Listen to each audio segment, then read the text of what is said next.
नरेंद्र मोदी आज तीसरी बार लेंगे पीएम पद की शपथ। कैबिनेट में 40 मंत्री हो सकते हैं शामिल। आज शाम 7:15 पर नरेंद्र मोदी लेंगे पीएम पद की शपथ। राष्ट्रपति भवन में होगा शपथ ग्रहण समारोह। कैबिनेट मंत्रियों में एनडीए के 14 सहयोगी दलों के 18 सांसद हो सकते हैं शामिल। टीडीपी और जेडीयू से 2-2 और शिवसेना से बन सकता है एक कैबिनेट मंत्री। शपथ ग्रहण समारोह में 7 देशों के राष्ट्राध्यक्ष होंगे शामिल। चीन, पाकिस्तान और अफगानिस्तान से कोई भी राष्ट्राध्यक्ष समारोह में नहीं करेगा शिरकत।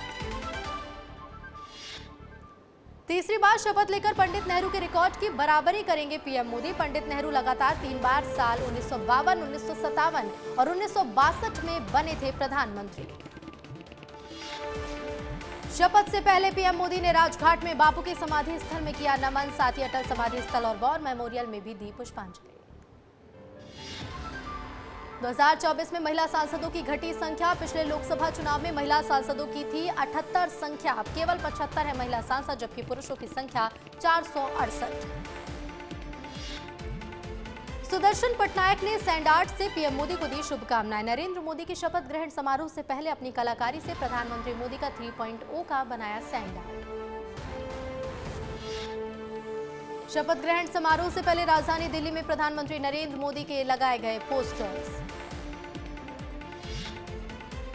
नरेंद्र मोदी के शपथ ग्रहण समारोह की तैयारियां तेज। ट्रैफिक पुलिस के 1100 जवान तैनात। राष्ट्रपति भवन के आसपास संसद मार्ग को दोपहर 2 बजे से रात 11 बजे तक किया जाएगा बंद।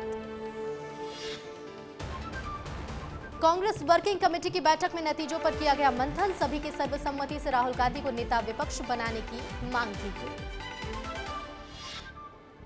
राहुल गांधी को चुना गया कांग्रेस संसदीय दल का नेता। कांग्रेस संसदीय दल की बैठक में लिया गया फैसला। कांग्रेस अध्यक्ष मल्लिकार्जुन खड़गे ने रखा था सोनिया के नाम का प्रस्ताव।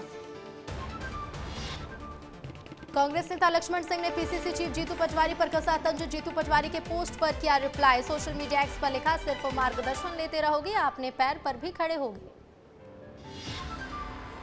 मनोनीत प्रधानमंत्री नरेंद्र मोदी के शपथ ग्रहण समारोह पर कांग्रेस के राष्ट्रीय अध्यक्ष मल्लिकार्जुन खड़गे ने कसा तंज। बोले, अब चुनकर आए हैं तो शपथ लेनी ही पड़ती है।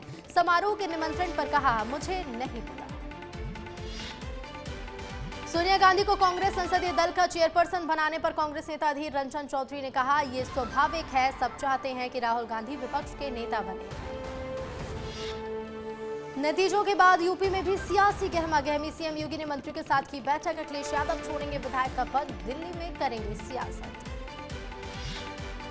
पूर्व केंद्रीय मंत्री संतोष गंगवार ने एनडीए की सरकार बनने पर जताई खुशी। बोले, एनडीए के सभी साथी दलों के साथ मिलकर हम सरकार बना रहे हैं। इस कार्यकाल में हम लोगों को शिकायत का मौका नहीं देंगे।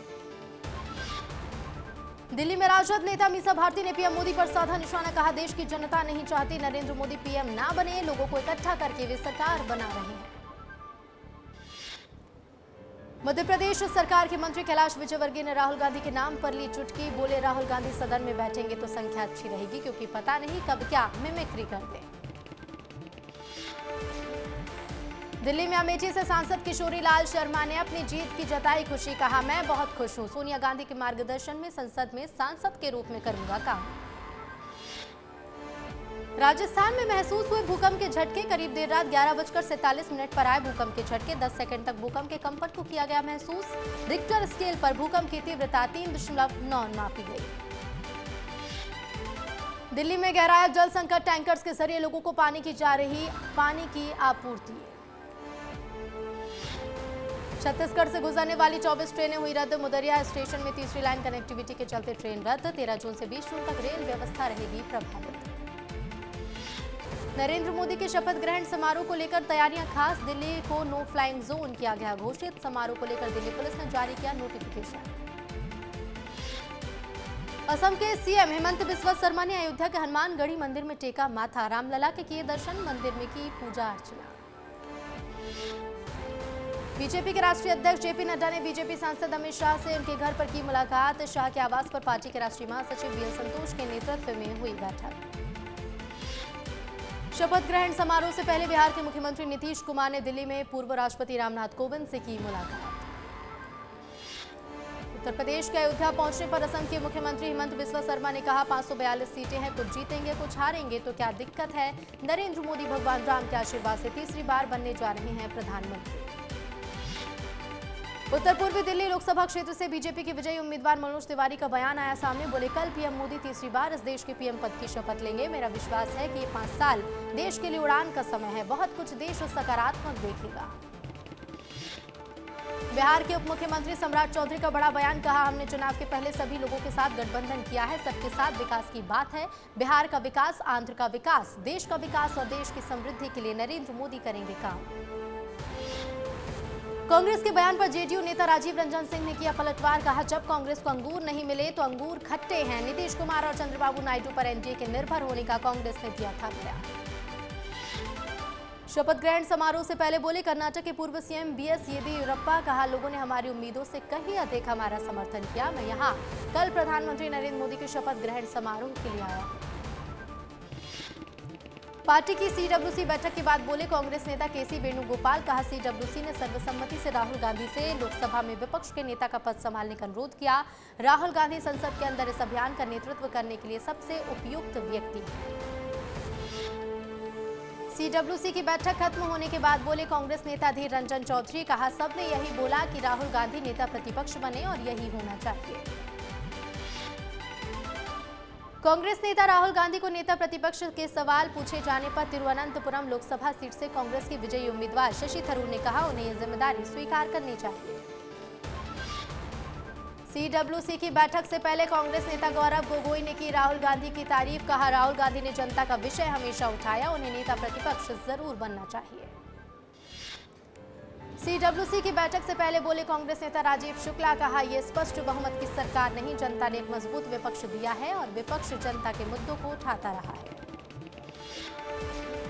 कांग्रेस नेता राहुल गांधी को नेता विपक्ष चुने जाने वाली मांग पर बोले छत्तीसगढ़ के पूर्व मुख्यमंत्री भूपेश बघेल, कहा यह संसदीय दल का विशेष अधिकार है, वो लोग तय करेंगे और उम्मीद करना चाहिए कि वो बने। यूपी के लखनऊ में बोले समाजवादी पार्टी प्रमुख अखिलेश यादव, कहा नकारात्मक राजनीति खत्म हुई है, सकारात्मक राजनीति शुरू हुई, जनता के मुद्दों की जीत हुई है। राष्ट्रीय लोक मोर्चा के अध्यक्ष उपेंद्र कुशवाहा ने पीएम की शान में गढ़े कसीदे, कहा यह देश के लिए अच्छी बात है कि नरेंद्र मोदी तीसरी बार पीएम बनेंगे।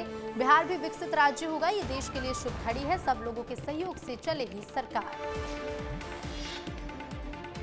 लोकसभा चुनाव खत्म होते ही क्षेत्रीय पार्टियों के बदले तेवर, तमिलनाडु विधानसभा चुनाव में एआईएडीएमके बीजेपी का नहीं होगा गठबंधन, पार्टी महासचिव ने किया दावा। लोकसभा चुनाव के यूपी में इंडिया गठबंधन को अच्छी बढ़त मिलने पर 11 से 15 जून तक यूपी की सभी 403 विधानसभाओं में धन्यवाद यात्रा निकालेगी कांग्रेस। कन्नौज ने लोकसभा सीट जीतने के बाद मैनपुरी की करहल विधानसभा से इस्तीफा दे सकते हैं सपा प्रमुख अखिलेश यादव। समाजवादी पार्टी प्रमुख अखिलेश यादव ने लखनऊ स्थित पार्टी कार्यालय में बुलाई बैठक में पार्टी के सभी सांसद और उम्मीदवार रहे मौजूद। पार्टी कार्यालय के बाहर अखिलेश यादव की तस्वीर और सबके श्री अखिलेश अयोध्या के अवधेश के नारे के साथ लगाए गए पोस्टर्स। लोकसभा चुनाव के खत्म होते ही एक्शन में आए उत्तराखंड के मुख्यमंत्री पुष्कर सिंह धामी, उत्तराखंड निवास में निर्माणाधीन भवन का सीएम ने किया औचक निरीक्षण। दिल्ली में पानी की किल्लत पर बोली दिल्ली सरकार में मंत्री आम आदमी पार्टी की नेता आतिशी, कहा पिछले 5 दिनों से लगातार पानी की मात्रा घट रही, अगर 1050 क्यूसेक पानी हरियाणा ने छोड़ा है तो कम से कम 1000 क्यूसेक पानी तो पहुंचेगा। बजट पेश करने से पहले मोहन सरकार लेगी 2000 करोड़ का कर्ज, केंद्र सरकार ने कर्ज लेने की दी मंजूरी। साल 2023-24 के वित्तीय वर्ष में 42,000 करोड़ से ज्यादा कर्ज ले चुकी है सरकार। सीएम डॉक्टर मोहन यादव आज नेमावर और शुजालपुर में जलगंगा संवर्धन अभियान में होंगे शामिल। नेमावर में सिद्धनाथ बाबा के करेंगे दर्शन। लक्ष्मण सिंह के फिर बदले सुर, अपनी ही पार्टी पर दागे सवाल, केंद्र को बताया दिशाहीन। जीतू पटवारी के पोस्ट पर लिखा जिनको अपने मार्ग का पता नहीं वो तुम्हें क्या मार्गदर्शन देंगे। रायपुर में मंत्रियों की परफॉर्मेंस का होगा रिव्यू, दिल्ली से लौटते ही सीएम विष्णुदेव साय करेंगे रिव्यू, 6 महीने के कामकाज की करेंगे समीक्षा। अलीराजपुर जिले में किसानों को नहीं मिल पा रही खाद, आए दिन खाद खरीदी के लिए करनी पड़ रही है मशक्कत। खाद केंद्रों में अधिकारियों का चल रहा तानाशाही रवैया, सोशल मीडिया पर वीडियो वायरल, कलेक्टर ने अब तक नहीं की कोई कार्रवाई।